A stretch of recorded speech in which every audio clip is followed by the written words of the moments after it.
ഈ അമേരിക്ക നിലവിൽ ഇതിൻ്റെ ഈ ക്യൂബയുടെ അതിർത്തികളിലെല്ലാം പതിയിരിക്കുന്നുണ്ട്. ഏത് നിമിഷം വേണമെങ്കിലും കീഴ്പ്പെടുത്താം എന്നുള്ള രീതി. പക്ഷെ അങ്ങനെയൊന്നും കീഴ്പ്പെട്ടു പോകുന്നില്ല ആ ജനത. ഇല്ല. ഇപ്പോൾ നമ്മൾ ഇതിൻ്റെ ഒരു അപകടം മനസ്സിലാക്കേണ്ടത് 1959 മുതൽ ക്യൂബക്ക് മുകളിൽ ഒരു യുദ്ധം പ്രഖ്യാപിച്ചിരിക്കുകയാണ് അമേരിക്ക. അതായത് ലോകത്തിലെ ഏറ്റവും ദീർഘമായ യുദ്ധങ്ങളിലൊന്ന് ക്യൂബയ്ക്ക് മേൽ അമേരിക്ക നടത്തുന്ന യുദ്ധം കൂടിയാണ്. പലതരത്തിൽ അവരെ ശ്വാസം മുട്ടിച്ച് കൊല്ലാൻ വേണ്ടിയിട്ട്. ഇതിനിടയിൽ വിയറ്റ്നാമിലെ ലക്ഷക്കണക്കിന് മനുഷ്യരെ കൊന്നൊടുക്കിയിട്ടുണ്ട് അമേരിക്ക.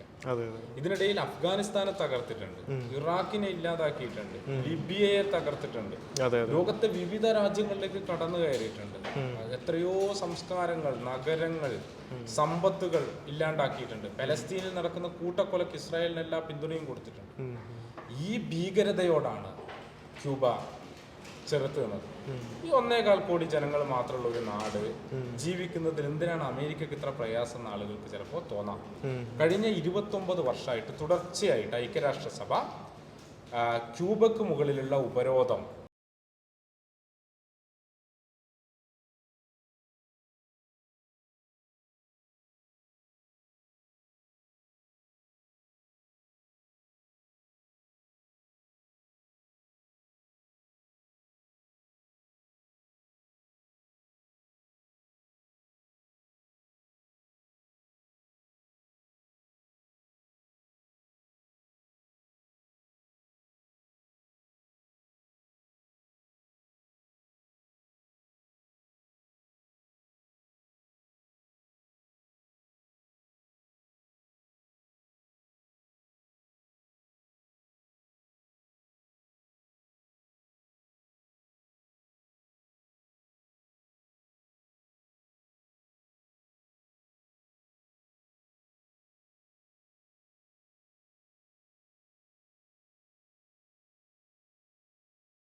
എല്ലാവർക്കും വിദ്യാഭ്യാസം, വർഗ വൈരുദ്ധ്യങ്ങളില്ലാത്ത ഒരു സമൂഹം, സാർവദേശീയത, ഇങ്ങനെ ഒരു സമൂഹം ഇവിടെ സക്സസ്ഫുൾ ആണ് എന്ന് അവിടുത്തെ തൊഴിലാളി വർഗത്തിന് മനസ്സിലായാൽ അമേരിക്കയിൽ അവർ കലാപം നടത്തും.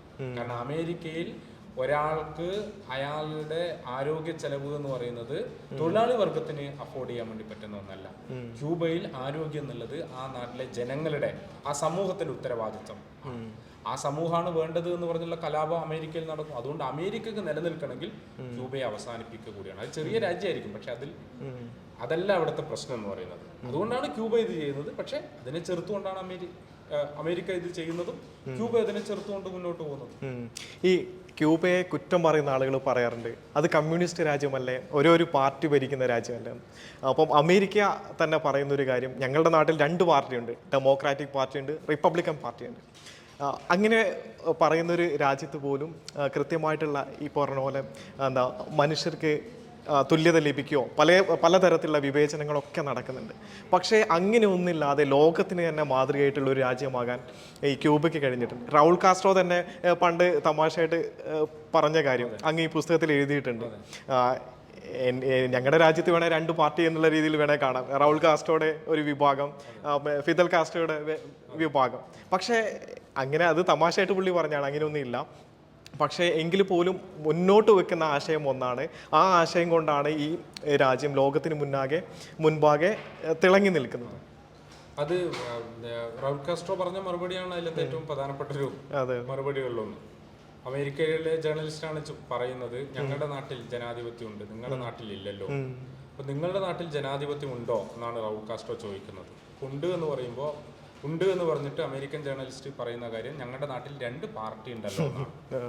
അപ്പൊ റൗൾ കാസ്ട്രോ പറയുന്നത്, അങ്ങനെയാണെങ്കിൽ ഞങ്ങളുടെ നാട്ടിലും 2 പാർട്ടി ഉണ്ട്. ഒന്ന് ഫിഡൽ കാസ്ട്രോ നയിക്കുന്ന പാർട്ടി, ഒന്ന് ഞാൻ നയിക്കുന്ന പാർട്ടി എന്നാണ് പറയുന്നത്. എന്ന് വെച്ചാൽ കാരണം നിങ്ങളുടെ നാട്ടിൽ 2 പാർട്ടി ഉണ്ടാകും, പക്ഷെ 2 നയമില്ല.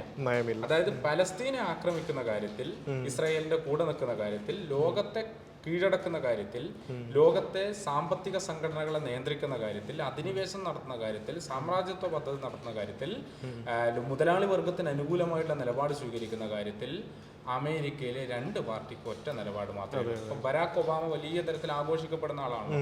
ബരാക് ഒബാമയുടെ ഭരണകാലത്ത് അമേരിക്ക കൊന്നു കളഞ്ഞ സിവിലിയന്മാർ, ഞാൻ സൈനികോദ്യോഗസ്ഥരുടെ കാര്യമല്ല പറയുന്നത്, സിവിലിയന്മാർ വിവിധ രാജ്യങ്ങളിലെ ഒരു സിവിലിയനോട് ഒരു ദിവസം വെച്ച് മാപ്പ് പറയാൻ വേണ്ടി എടുത്താൽ 2 വർഷം എടുക്കും മാപ്പ് പറഞ്ഞു തീരാൻ എന്നുള്ളതാണ്. അത്രയേറെ സിവിലിയന്മാരെ കൊന്നു കളഞ്ഞിട്ടുണ്ട് അമേരിക്ക.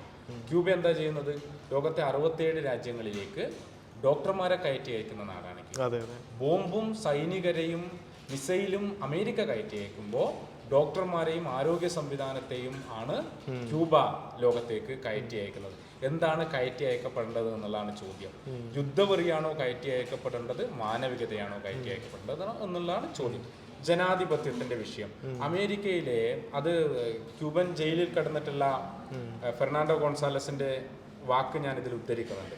അദ്ദേഹം പറയുന്നുണ്ട്, അമേരിക്കയിൽ കോടിക്കണക്കിന് ഡോളർ, ദശലക്ഷക്കണക്കിന് ഡോളർ സമ്പത്തില്ലാത്ത ഒരാൾക്ക് ഒരു തെരഞ്ഞെടുപ്പിൽ മത്സരിക്കാൻ വേണ്ടി പറ്റുമോ? ലോകത്തിലെ ഏറ്റവും ചെലവ് കൂടിയിട്ടുള്ള തെരഞ്ഞെടുപ്പല്ലേ അവിടെ നടക്കാൻ വേണ്ടി പോകുന്നത്. ഏത് വർഗത്തെയാണ് അവർ പ്രതിനിധീകരിക്കുന്നത്? അവിടുത്തെ ഒരു സാധാരണക്കാരൻ അവിടെ ഈ തെരഞ്ഞെടുപ്പിന്റെ ഭാഗമാകാൻ വേണ്ടി പറ്റുമോ? ഈ വലിയ സമ്പന്നരാണല്ലോ തെരഞ്ഞെടുപ്പ് സ്പോൺസർ ചെയ്യുന്നത്, അവർക്ക് വേണ്ടിയിട്ടുള്ള നയങ്ങളല്ലേ പിന്നീട് ഉണ്ടാവുക. എന്ത് ജനാധിപത്യത്തിനെ കുറിച്ചിട്ടാണ് പറയുന്നത് എന്നാണ് അദ്ദേഹം ചോദിക്കുന്നത്. അത് വലിയൊരു ബിസിനസ്സിൽ ഒപ്പുവെക്കുന്ന രീതിയിലേക്ക് പോകുന്ന ഒരു തെരഞ്ഞെടുപ്പാണ്. ആരാണ് ഏറ്റവും നന്നായിട്ട് ബിസിനസ് നടത്തുക എന്നുള്ളത് പരിശോധിക്കാൻ വേണ്ടിയിട്ടുള്ള ഒരു സർക്കസ് മാത്രമാണ് അവിടെ നടക്കുന്ന ജനാധിപത്യം എന്നല്ല. അല്ലാതെ അമേരിക്കയിൽ ജനാധിപത്യമൊന്നും ഇല്ല. മറിച്ച് ക്യൂബയിൽ ഓരോ നിയമം വരുമ്പോഴും ക്യൂബയിൽ മുഴുവൻ നാടുകളിലും ജനങ്ങളെ വിളിച്ചു ചേർത്തിട്ട് അവരുടെ യോഗം നടത്തി അവരോട് അത് വിശദീകരിക്കും. എന്നിട്ട് ജനങ്ങളുടെ അഭിപ്രായം എടുക്കും. അവർക്ക് അമെൻമെന്റ് നൽകാൻ വേണ്ടിയിട്ട് പറ്റും. 2019 ഭരണഘടനാ അമെൻമെന്റ് ക്യൂബയിൽ നടക്കുന്നതിൽ 82% മാറ്റം വരുത്തുന്നുണ്ട്. കാരണം മാറ്റം വരുത്താനുള്ള കാരണം ജനങ്ങളോട് സംസാരിക്കുന്നു, അവരുടെ അമെൻമെന്റ് വാങ്ങുന്നു, അത് കേൾക്കുന്നു, അതിനുശേഷം അതിനനുസരിച്ച് മാറ്റം വരുത്തുന്നു, വീണ്ടും അത് അവതരിപ്പിക്കുന്നു. എന്ന് വെച്ചാൽ എല്ലാ തരം ജനങ്ങൾക്കും അഭിപ്രായം പറയാനുള്ളൊരു അവകാശം ഉണ്ടാകുന്നു എന്നുള്ളതാണ് അവരുടെ നിലപാട്. ഇതെല്ലാം കഴിഞ്ഞതിന് ശേഷമോ ഇത് അടിച്ചേൽപ്പിക്കുകയല്ല ചെയ്യുന്നത്. ഇത് ഹിതപരിശോധനയ്ക്ക് വെക്കും. ഭൂരിപക്ഷം ജനങ്ങളുടെ വോട്ട് ഇതിനനുകൂലമായി ലഭിച്ചാൽ മാത്രമേ ഏത് നിയമവും ക്യൂബയിൽ പാസ്സാക്കപ്പെടൂ. അങ്ങനെയാണ് ഫാമിലി കോഡ് അവിടെ പാസ്സാക്കപ്പെടുന്നത്. 68% ജനങ്ങൾ അതിന് അനുകൂലമായിട്ട് വോട്ട് ചെയ്തു. വോട്ട് ചെയ്യുന്നതിന് മുമ്പ് വലിയൊരു ക്യാമ്പയിൻ പ്രവർത്തനം നടത്തി. മുഴുവൻ ജനങ്ങളെയും വിളിച്ച് അവരോട് സംസാരിച്ച് ഇത് വിശദീകരിച്ച് അവരെ കേട്ട് അവരുടെ അഭിപ്രായങ്ങൾ കൂടി എടുത്തു, അതിൽ മാറ്റം വരുത്തി. അത്രയും ജനാധിപത്യപരമായിട്ടുള്ള പ്രക്രിയ അവിടെ നടക്കുന്നുണ്ട്. എന്നിട്ടാണ് ഈ വിമർശനം വരുന്നത് അല്ലേ? മാത്രമല്ല ക്യൂബയുടെ പാർലമെന്റ് നോക്കിക്കഴിഞ്ഞാൽ ക്യൂബയുടെ പാർലമെന്റിൽ 54% സ്ത്രീകളാണ് അവിടെ ഉള്ളത്. ക്യൂബയുടെ പാർലമെന്റിൽ പകുതിയോളം ഉള്ളത് മിക്സ് റേസ് ആയിട്ടുള്ള ആളുകളാണ്. ഏറ്റവും വലിയ ജനാധിപത്യ രാജ്യങ്ങളിൽ ഒന്നായ ഇന്ത്യ എടുത്ത് നോക്കി എന്താ സ്ഥിതി കാണാൻ വേണ്ടി പറ്റില്ല. ഇന്ത്യയുടെ പാർലമെന്റിനകത്ത് എത്ര മുസ്ലിങ്ങളെ കാണാൻ വേണ്ടി പറ്റും? ഇന്ത്യ ലോകത്തിലെ ഏറ്റവും കൂടുതൽ മുസ്ലിങ്ങൾ ജീവിക്കുന്ന 2ാമത്തെ നാടിന്റെ രാജ്യമാണ് ഇന്ത്യ എന്നുള്ളത്. ആ ഇന്ത്യയുടെ മന്ത്രിസഭയിൽ എത്ര മുസ്ലിങ്ങളുണ്ട്? നമുക്കിത് കാണാൻ വേണ്ടിയിട്ട് പറ്റില്ല. ഇന്ത്യയുടെ അല്ലെങ്കിൽ നിങ്ങൾ ജുഡീഷ്യറി എടുത്ത് നോക്കാം. അടുത്ത് കണക്ക് വന്നല്ലോ, ജോൺ ബ്രിട്ടാസ് തന്നെയാണ് അത് കണക്ക് പുറത്തു കൊണ്ടുവന്നിട്ടുള്ളത്. ഇന്ത്യയുടെ ജുഡീഷ്യറിയിലെ ജഡ്ജിമാരുടെ എണ്ണത്തിലെ ജാതി സവർണരാണ് ഏറ്റവും കൂടുതൽ ബഹുഭൂരിപക്ഷവും ബ്രാഹ്മണരാണ്. പ്രത്യേക കുടുംബങ്ങളിൽ നിന്ന് വരുന്ന ആളുകളാണ്. ഏത് ജനാധിപത്യത്തിനെ കുറിച്ചിട്ടാണ് നമ്മൾ സംസാരിക്കുന്നത്? ക്യൂബയുടെ പാർലമെന്റിൽ തൊഴിലാളികളെ കാണാൻ വേണ്ടി പറ്റും, കർഷകരുടെ പ്രതിനിധികളെ കാണാൻ പറ്റും, യുവാക്കളുടെ പ്രതിനിധികളെ കാണാൻ വേണ്ടി പറ്റും. ഇങ്ങനെയുള്ള പല സമൂഹത്തിന്റെ എല്ലാ വിഭാഗത്തെയും പ്രതിനിധീകരിക്കുന്ന ആളുകളെ അവരുടെ പിന്തുണയോടും, ആ ജനങ്ങൾ അവരെ നിരാകരിച്ചാൽ പിന്നീട് അവർക്ക് വരാൻ വേണ്ടി പറ്റില്ല.